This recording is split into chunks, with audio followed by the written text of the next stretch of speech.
Hey, hey, hey, you guys, it's Mystical Monday.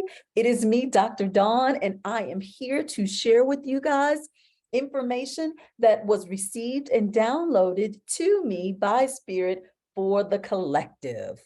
Okay, first of all, I got to tell you guys, I am not at home. I'm actually out of town. I'm in the mountains in Arizona. Yay, I'm here on business, but I'm incorporating some pleasure into this because why?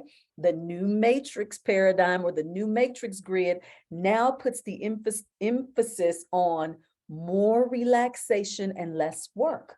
So what that means is no matter what you do for a living or what you consider work, incorporate or try to increase the amount of relaxation that you have in relation to the amount of work that you're doing, okay? Our old paradigm was work, work, work, work, work, work, work, work, work, take a break or relax down the road or when the time arises where you have the opportunity. No, no, no, no, no, no. That's not how it is now. Because if we continue on that same paradigm, energetically, it's not going to line up with you and you're going to feel like crashing and burning very often. Or you're going to feel almost in a state of not wanting to exist or get up and go through the routine of your daily life because it's going to be in opposition to the energy, okay? So no matter what we do, no matter what your career is or what you do for a living, remember, it's not like work, relaxation, or extracurricular balance. It's literally more relaxation and less work. I know that's a big concept for some of us, but as we move forward, it's going to be very common to all of us because we're all lining up to that energy right now. A lot of you are doing more stuff outside of your job or even in your job. You're making your job more pleasurable or more doable, trying to make it feel good, right? Because that's the energy we're in. So I am in Arizona doing some business stuff, but also doing some relaxation and some wellness stuff as well. So just keep that in mind, you guys. That's what we're doing now in this new matrix. All right. So with that said, I did a little post earlier today on my Instagram and I talked about soul contracts. While I was in the middle of exercising, I got a download. And so I was talking a little bit about my ongoing kind of Ferris wheel approach to staying fit and healthy and weight loss and so forth and so on, and how I know that that is one of the soul contracts that I signed up for coming here because it's very prevalent in my life and it has been all my life. And so one of the things it made me think about was, I wonder how many people are aware that when they signed up to incarnate here on earth, you literally signed contract to get here. There's no way around it. You can't come for this earthly experience without agreeing and signing a contract to participate in it. And so I'm very aware of some of my contractual obligations or agreements because my awareness is there now. And so I figured, I said, let me do this video because I want to make you guys aware consciously of some of your contractual agreements. I mean, you're already working through them, but sometimes if we kind of know or we have insight into what they are, it will move us along, speed up the process, and kind of make our experience a little bit different than it would have been otherwise, okay? So let's talk a little bit about a soul contract. So as I just mentioned, every soul that agrees to come to planet Earth for this earthly experience must sign a contract. I mean, like literally. You know how when you get an apartment, you sign it for, or at least you sign it for a certain amount of time, like a 1 year, 2 year, and so forth. So, or even in a job, you sign a contract saying what your job description is, what you're going to do, and basically your compensation for that. You do that when you come here as well. Your soul contract can be made prior to coming to Earth, but guess what? You can also make conscious soul contracts once you get here. And let me explain what that means. Usually the contract is made before you come here, okay? And that's because when you get here, all memory, your soul wipes away all memory of all the contractual agreements you made prior to coming. And the reason that is because if you knew some of the contractual agreements you signed up for once you got here, you might be like, I ain't doing that, or why did I sign up for that? So most of them are created or agreed upon prior to you coming here. Now, doesn't mean that once you get here, you won't then add to the contractual agreements or change some things, if you will. All right. Just keep this in mind. You don't get out of the contract because you don't know specifically what the information is in your contract, because guess what? That's the human part of you that doesn't know the specifics. The soul part of you knows the specifics and is therefore guiding you through this whole process while you're here. So you don't get out of it. So I want you to understand that these soul contracts are like taking a vow, like you do when you get married. You actually say, I'm going to complete this because of that. So let me start off by giving you guys some of my soul contractual agreements so you can get kind of an idea of what they're like. I've written or jotted down just a couple. I have a lot of them, but I just wrote down a couple. So one of my soul contracts that I agreed to was not to allow food to be used in place of addressing issues that are causing energetic imbalance. That's a big one. You know how I know that's a big one? Because I've been dealing with that one all my life. And so I'm aware now in my state of awareness that that's one of my contracts. Here's another one. I agreed to have a profession that involves service to mankind and helping to uplift and assist people on the planet in terms of recognizing who they are and their strengths. Okay. Did that. I was a speech language pathologist who worked in rehabilitating people who had issues as it relates to communication, swallowing, and cognitive disorders as a result of some type of neurological event. Did that. I did the profession that ultimately led to what I'm doing now, okay, which was another contractual agreement, which was to be a spiritual, maybe teacher or guide or assist in the awakening or evolution of the planet. Another part of my contract.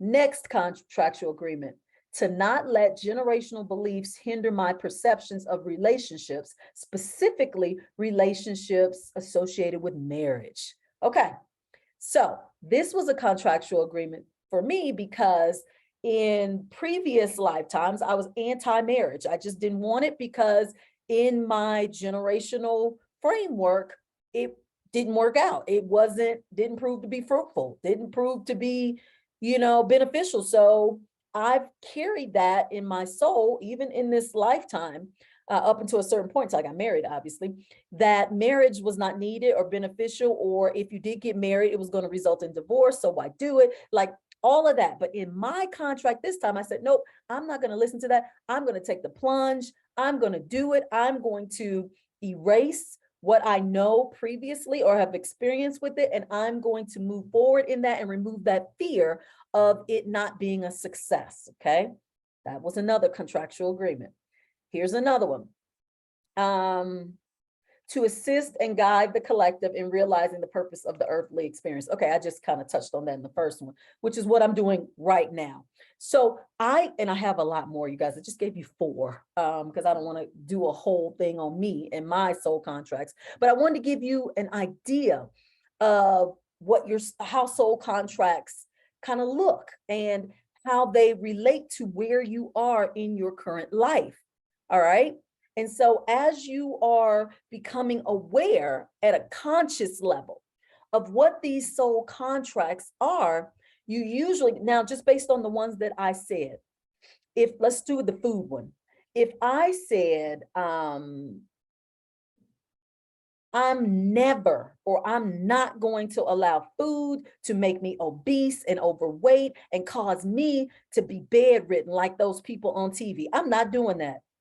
Be careful when you say what you're not going to do consciously in this lifetime, because you're setting yourself up for a new conscious contract. Okay. This is not one that you had prior to coming, but because you use that verbiage and put the energy behind it of what you will never do, what you won't do, and who you won't be like, you're setting up a new contract. Your soul is going, you say what? You'll never do what? Let me write this down. And you're setting yourself up to have that contract, okay? A new one. And so we sometimes will say karma. We'll put it in we usually in our human realm, we replace that whole scenario with the word karma. What you put out is what you get back. It's exactly similar to that energetically. It's the same thing, but contract wise, it's another ball game. You're setting yourself up to have that experience. I can recognize conscious soul contracts so clearly now. I have seen people say, well, I didn't know. Well, let me give you this example. Someone once told me that they did not reach out and embrace someone at the loss of their family member because they've never experienced that. They're like, I don't know what it feels like to lose let's say a mother or a sibling or a child. So I don't know how to give that person what they need because I've never experienced it. Guess what? Your soul is going, oh, you've never had that experience. And that's what's holding you up from offering empathy, offering sympathy, offering whatever. Well, let me write this down because maybe we need to put that in your contract so you can experience that. And then the next thing you know, that person probably sometimes more than likely in this lifetime will have that experience so that your soul contract can say, okay, now, where are you now? How do you feel now? Can you find yourself offering sympathy or empathy to someone now because you've had that experience? Now, I want you guys to understand these contractual agreements they're kind of a big deal because they're the whole reason you're here. And so when we're not aware of what we're creating consciously, we set ourselves up for a whole slew of list of stuff to check off on our list. Okay. So I want you guys to understand that when you're trying to identify your soul contracts, because that's what you guys want to know, like, how do I know my soul contracts? Okay, it's easy for me because I'm in tune to that like all the time. And if you're not in tune to it, you kind of like anything else, you're going to probably doubt or not feel like you're interpreting some of the information that is coming to you as it relates to reminding you of your soul contract. So let's look at where you're struggling in your life, where you're putting energy into a certain thing, but you're struggling. You're actually getting minimal return and you're having the repeated pattern. You guys, I've done this in different lives, but I've said it and explained it a little differently. I've done it in a way where those of you who always come to me about trying to manifest a mate or a partner or have a good, perfect relationship or manifest wealth or good health or any of those areas, you're continuing to try and do these things in these areas, and you're met with exhaustion because you're putting so much energy out that you are not seeing a return, then guess what? You are creating these energetic gaps, okay? These energetic gaps as they relate to your particular contractual agreements, okay? And so your energetic gaps sometimes keep you continuing in this momentum and pattern until something big happens. So let me give you an example. Let's use me again. I told you one of my first contractual agreements was not to use food as a way to either substitute or ignore those things in my life that are causing me to be off balance energetically, okay? Let's say I keep ignoring that contractual agreement. Baby, I keep eating, being my foodie self, not really being mindful of the effects that it's having on me, on my physical, mental, and spiritual well-being. And so what happens? What's the big event that happens? I gain weight, I get ill, something happens to bring my attention to it, and then I can address that energetic gap. So if you're continuing on the same pattern in this contractual agreement that you're trying to make sure that you complete, there will be an event that will go boom right in your face to kind of help you and shake you up, to show you what you need to fill in that energetic gap. So I use food, but in some instances, it is the relationships. You know, you may either be at a point where you're in multiple marriages. You get married one after the other, and you're like, what? I mean, you're continuing energy out, the energy coming back is not lining up, but the contract in your mind, the contract is saying, God, I gotta have a specific mate that's comparable to me. You know, my life partner, somebody that lines up with me, is in my contract. So doggone it, I keep going through marriage after marriage after marriage. What is the issue? Well, your soul knows like the reason why, or what it's going to take from you to get this particular relationship that you desire or said that you'll have in the contract. So if the information is not becoming relatively known to you during the process, you're going to have a boom event. And in that example, it could be something like constant infidelity, or it could be constant deaths. Each person you have keeps dying. But something that will make you go, wait a minute.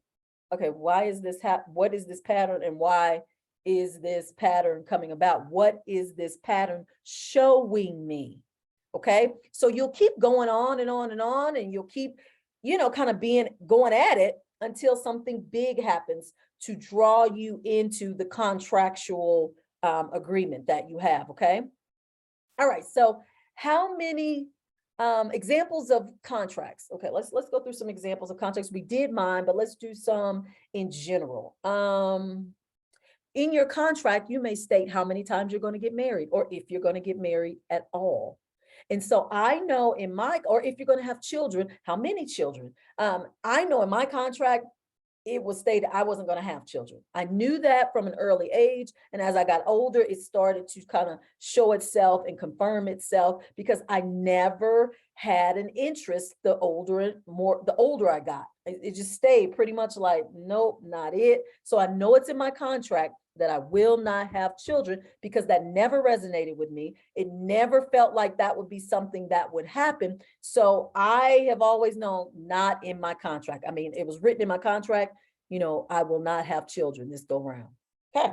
Now, for those of you who do have children, you know how they sometimes make the term or say things like parents have favorites and it's not good to have a favorite? It kind of is in a way, because the reason that child is your favorite is because you know that child better. You've had a relationship with that child prior to this particular incarnation on the planet. You may have incarnated with that child many other times. And so you're more familiar with that child. So the bond is going to be different here. So parents, if you have children who you're closer to, it's probably in the contract. Let's just say your child is called Lisa. Lisa's coming with me this time, and to assist me in this particular journey. Lisa says, yep, you got it. I'm there, written in the contract. Lisa will come and assist me as my child again in this particular experience. Okay. So as it relates to your children, you can kind of get an idea of what the contract entails regarding them, because of how they, I don't want to say fit in your life, but the part or role that they play in your life. All of your children are teaching you about you. Okay. And so the relationships that you have with them are usually contingent upon the contractual agreements that you have. The ones that you are close to and the ones that you're not close to. The ones that you say, oh God, I can't believe that child came out of me. Like what? Yes, that one too.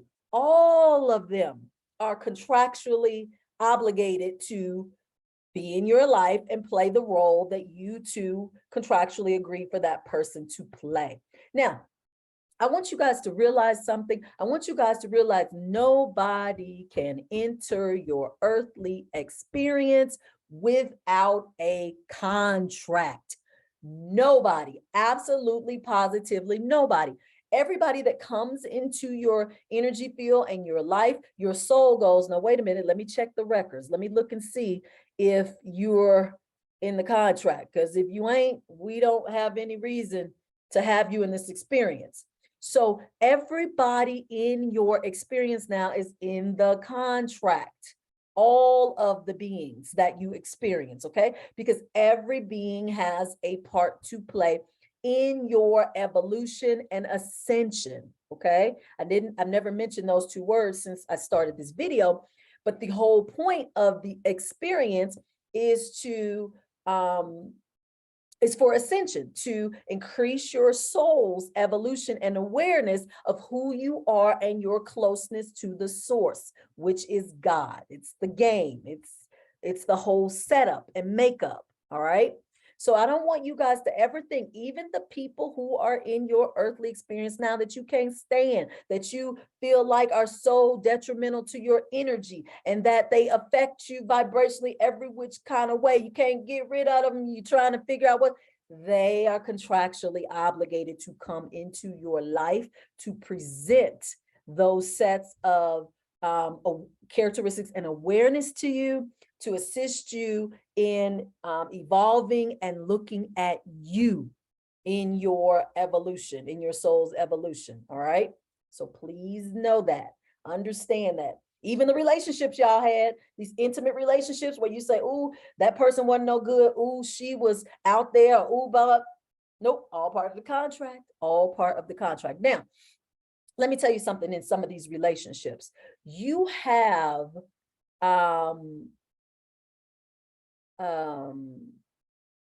you have agreed to have these relationships. Let's even talk about like friendships.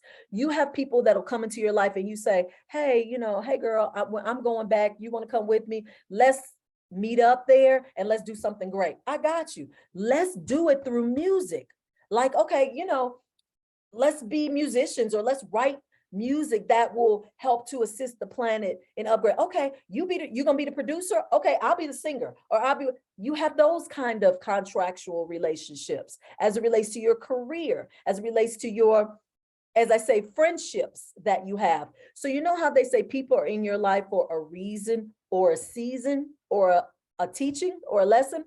That is exactly it. That's where they fall in terms of the contract in one of those modalities.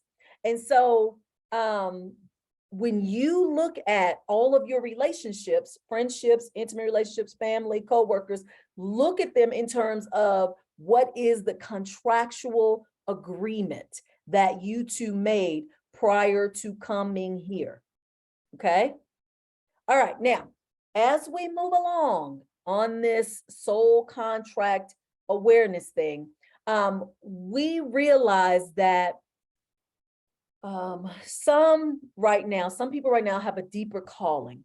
And the reason I say you have a deeper calling, because if you are currently aware of what is happening on the planet as in terms of the awareness and ascension, and you are participating in like the knowledge, the understanding, the wisdom of who you are and the activation of who you are at the spiritual level, guess what? You got a deeper calling and it's in your contract. Boop, boop. So you're probably being called to do something that will contribute to getting a point across to the collective as it relates to evolution. Look at your current strengths. What are your strengths? What is it that you can contribute as it relates to your deeper calling? So my strengths were, I have a lot of concern for other people's well-being. I'm always putting myself in their shoes. I'm always trying to circumvent like the quote unquote like bad things or the unfortunate things from happening to others. So I've always tried to get in front of it so that it won't hurt them. But in the process, I have often hurt myself. So by looking at that, my deeper calling ultimately manifested into someone that is highly intuitive and able to connect not just with the human being, but to the spiritual realm to be the go-between, okay? Between both, because of the connection to the human experience and evolution and wanting success, and the connection to the spiritual realm and wanting to accomplish not just my contractual obligations, but my soul's evolution. So that was perfect for where I am as it relates to my contract and the spiritual awareness that I have. Okay, now I need you guys to understand this because this gets misconstrued too.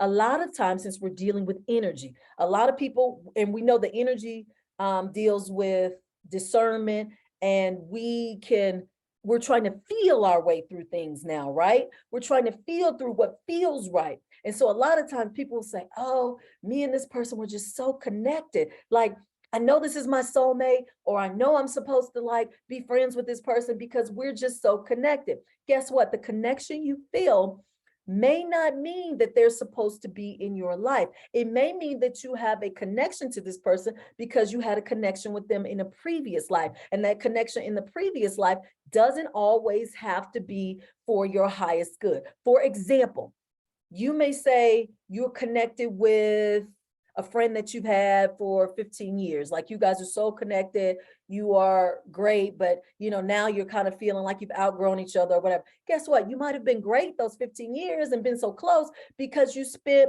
a previous lifetime with this person, and your previous lifetime could have been like you two were both thieves, or you shared time being incarcerated, or you were victims of something that happened. Your relationship or this connection you feel could be tied into a past life relationship that is not all that great, but because you remember it on the soul level, you feel connected to them, you see? So that's why some of us get stumped when things don't work out with people, because we go, well, man, I felt so connected. I felt so close. Well, you felt the connection and closeness because of the previous experience that you had, but not because they were meant to be in your life long term. Booyah, mind blown, right? So then how do we discern whether this is a connection that should be lifelong or whether it's a connection that will fizzle out? You can't rely on your human way of thinking and being. You must always keep your spiritual way of being at the forefront, okay? Get into the actual kind of spiritual knowing and reality of the relationships. Don't try to justify or make excuses when things start to show themselves to you in your spiritual self, okay? Because the reality of your connection to that person is slowly trying to reveal itself to give you clarity and confirmation as to whether this person should be or should not be in your life. That's big. I want you guys to understand that, because right now we're in an era where everybody's going off of what stuff feels like. And so I want you to be clear on, when you're feeling it, what it could be related to, okay? Now, let's go through some of the outcomes and things that have happened in your life, okay, that were part of your contract. This is a deep one. So you will recognize soul contracts when it's something big that happens in your life. And you have to determine if, man, should I have done that a different way, or did I handle that the right way? Let me give you guys an example. So when I was in college, I used to work in retail.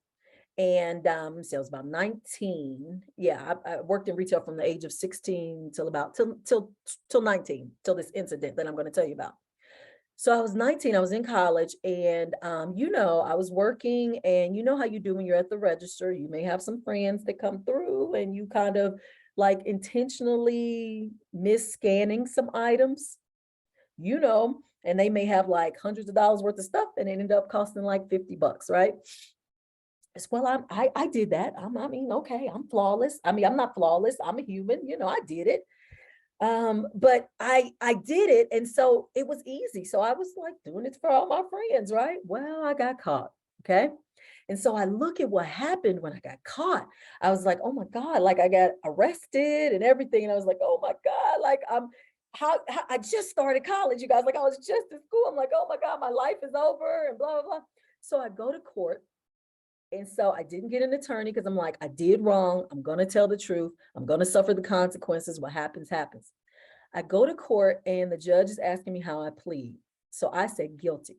So then the judge asked me again as if to say, are you sure you want to say guilty? So the people in the audience were in the courtroom that were waiting on their trial were like, say no contest, say no contest. And I'm like, what are they talking about? I'm like, I did it. So I got to tell the truth. So I say, yeah, guilty, because I knew I did it. So you guys, I had been sentenced and everything. I think I was sentenced to like 4 months or something, 4 or 5 months. I think, yeah, for some 3 or 4 months like that. So I was like, okay, I'll just go for these 90 days. I get up, I try to get back in school. Like I was having all these plans in my head. So the bailiff takes me back because he has to take me back. He has to arrest me, right? But like put me in jail. He goes, wait right here. And I'm like, oh my God, like, what is he doing? He's going to get my prison scrubs or whatever. I'm thinking I'm getting the clothes to go to prison. So he goes, come with me. So we go to the judge's chambers because court was over. The bailiff says, Your Honor, please reconsider her. This child is young and dumb. She did not know what she was doing. She's very apologetic. As you can see, she told the truth. She wants to make restitution, pay back the monies that was lost by the company. And he goes, could you please reconsider her sentence? Baby, that judge said, get out my courtroom. He said he didn't want to do it, but since I told the truth, he didn't have a choice. He said, I don't ever want to see you again. Baby, when I tell you angels come in all forms, that bailiff was an angel. That was an angel that was like, no, this is okay. This is the contract. This was the contract. Remember, you guys, this was in my contract from a previous lifetime. I don't know. Maybe I did wrong, or I was I was not a thief, but I stole, or I did some criminal. I don't know. But I had to go through it this time, but to realize the wrongness in the action, which is what I did. I told the truth. I said, I did it. Contract fulfilled. I fulfilled it, like right there, because I told the truth. So I say all that whole story to say, because I told you guys something big has to happen in your life sometime so that you can realize that it's a contractual agreement. And you'll know it is because you'll ask yourself, looking back at that, would I have done it any differently? Should I have said no contest? Should I have said not guilty? Should I have gotten a lawyer? Should I have done all of that? And I look back at that every time and I say, no, I did right. That resonates with me to tell the truth, because it shaped and molded me for the rest of my life. Y'all, I don't so much as steal a paperclip, baby. I wouldn't try to take nothing from nowhere, because that experience is ingrained in my head. Going in front of a judge is something I don't want to do as it relates to anything criminal. So that put me in a state of awareness of, girl, what you doing? Like, get yourself together. And it has like literally catapulted into like who I am now, the truth of who I am now. So I have no regrets of how I handled that in that courtroom moment. But that's how it was in my contract to do that, because they were like, okay, let's see what she's gonna do. Because last time she didn't tell the truth. Like and it didn't go well, but maybe I got out of it last time. I think maybe I didn't tell the truth, but I still got out of it and went on. But they were like, no, you didn't get that's not the lesson we needed you to get. We need you to get the lesson to be true to who you are, to speak your truth. So I checked off, okay? Look in your life at the big things that have happened. That was a big one for me. And so look at them and you'll know it's part of your soul contract, okay?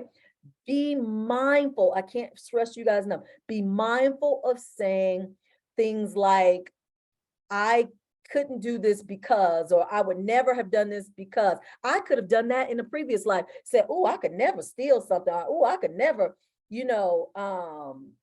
risk my job by giving my friends something for free. And then this lifetime is like, okay, let's see. Let's put you in that position and let's see. Always remember, you can consciously create contracts. Okay.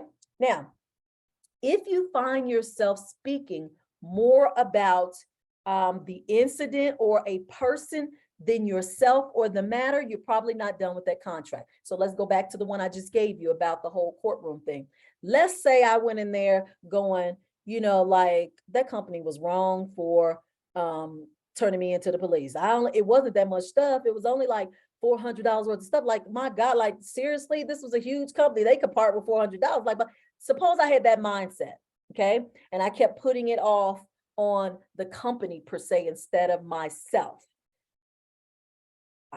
You probably haven't finished that contract. I would not have finished that contract. And who knows, even in my life now, as I'm still here now living life, it probably could resurface and keep showing itself to me until I get that particular concept of the contract, that the truth and the responsibility and accountability relies within me and nobody else. But if I didn't get it, I would find myself repeating lessons with that theme, not so much, getting arrested, doing that, but the theme of the accountability, okay? Because it's in my contract, okay? So now you guys probably have heard that there are like rituals, to clear contracts. I used to see those all the time. Cord cutting is a ritual. But the real way to complete contracts is to take accountability, forgive yourself or the other, and the lesson is done. Do you understand that? So that's why in that example I just gave you about going to court, I took accountability. I took the responsibility. I forgave myself and said, okay, you were in a temporary moment of what? Wanting to be liked and accepted, because that's one of the blockages or healing things that was in my contract to clear. And you also needed to be able to look at your role, in the thing and not pass the responsibility off to someone else. So you have to be able to take accountability and forgive, not just yourself, but other people or circumstances involved to clear the contract. Now, remember, the first thing I told you in my contract was, I wrote it down, not to allow food to be used in place of addressing issues that are causing energetic imbalance. You guys, in all actuality, I have cleared that part because I'm well aware of, eating the food as a result of like wanting to maybe ignore certain things that are happening in my life, as a result of maybe not using my boundaries as I should. And it's causing me an energetic imbalance. I am aware of that, okay? I take accountability for that. I know that. But here's the part. Remember, I said accountability and forgiveness. I have not forgiven myself for that yet. And I'm still going through that in this lifetime. I'm forgiving myself, constantly forgiving myself by saying it's okay, because you're not perfect in this human body. The whole point of you being in this human body is to get you to realize your God self that you are once you leave here. And so even though my spirit guides will say, I'm repeating this cycle because I'm requesting it, because it's like my ego, the ego part of me, which is the part we don't really want to give much of our energy and time to. Most of the times we need it to create balance. But the ego part of me keeps saying, you can do this, you can do this. So I am consciously creating the contract to feel or to see the physical results that I desire without getting any assistance with doing it. By assistance, I mean surgeries and things like that, okay? So in my soul contract, and I know that, but here's the thing, y'all. I don't have to come back to finish that one. I don't. Contracts are done when your strings can't be pulled anymore or you are no longer reactive to it. So I'm getting to the point now where even with this whole weight loss thing, I'm starting to get more into myself kind of confidence and self-love with looking and appreciating myself no matter what size I am or what I look like in the mirror as it relates to my progression. And it's getting, the energy behind it is getting less and less and less. So I know that this contract is getting pretty much to the end because of how it makes me feel. That's how you know when the people in your life are coming to an end, the people or circumstances in your life are coming to an end contractually, because they no longer pull your strings like they used to. They can literally exist with you in the same capacity that they were, like the same characteristics, because their character ain't changed, but yours has, and you can literally not have any attachment or feeling to them or your situation whatsoever. So you know that that soul contract is winding down. Okay. So because I'm aware of soul contracts and how you can create them consciously, y'all, I'm constantly mindful of the words that I'm speaking. And when I do speak something that presents in a way that it could be a new contract being created, honey, I'll back it up and I'll reword it, and I will recognize why that phrase or that statement that I said should not have been used, because of the way it relates to like me and where I am in my journey. Okay. So understand there are small contracts and there are large contracts. Like a small contract would be, I'm going to get to lose weight and get to my optimal weight and be aware of the things that cause me to gain weight or to increase my discomfort with my physical appearance. That could be a small contract. But a large contract would be, or something bigger would be, how you're going to die, because you've already kind of subconsciously figured that out before you got here. And I've said this in many videos. I don't dwell on it because as humans, we don't want to think about death, even though we know that there is no such thing as death, but it's the end of this human experience that you're having this go round. And so it's traumatizing for a lot of us. But a lot of you already know what your contract is as it relates to how you're going to die. You may not know when, but you know how.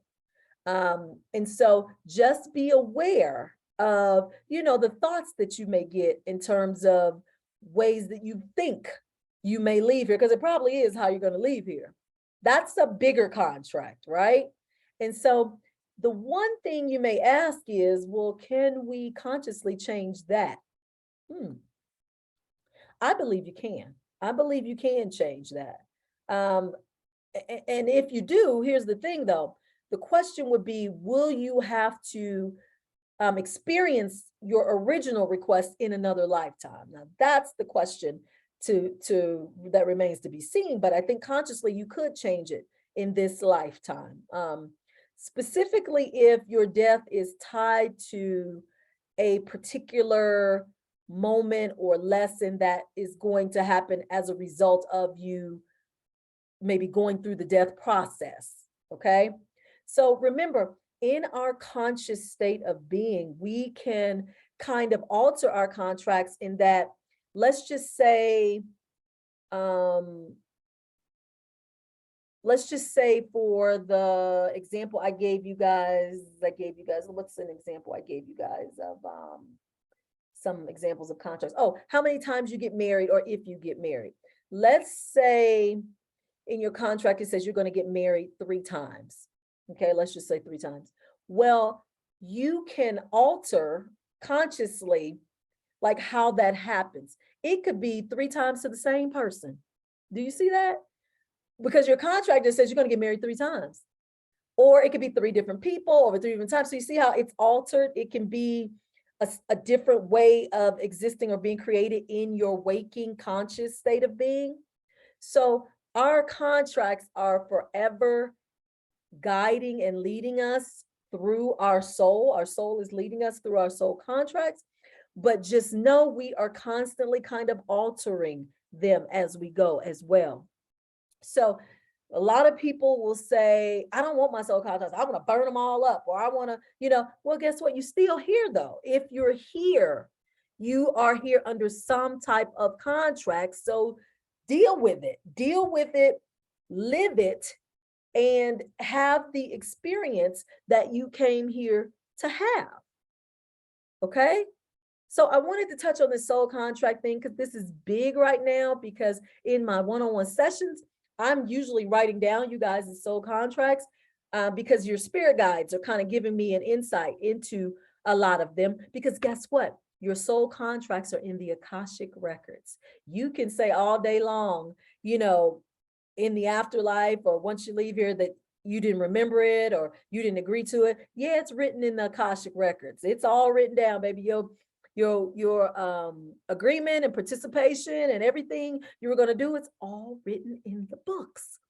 So I figured now is a good time to just kind of reiterate for you guys this concept to increase your awareness, make you more of a co-creator in your experience, because this experience it involves God, but it also involves you. You have got to create it and live it based on what feels good to you while you're here, and based on the things that you said you come here to accomplish. Okay, so as we evolve, as we move forward, as we ascend as a planet through this matrix grid, and we're learning how to adapt and become more in alignment with it, aka by more relaxing more and working less, we're going to be becoming more and more in tune to these concepts and these realities of our soul contracts, because we're going to be aligning with the grid. Okay, so I hope this information has been so helpful for you guys. Please make sure you follow me on Instagram, YouTube, Facebook, TikTok, all of those at Discovering Your Inner Light.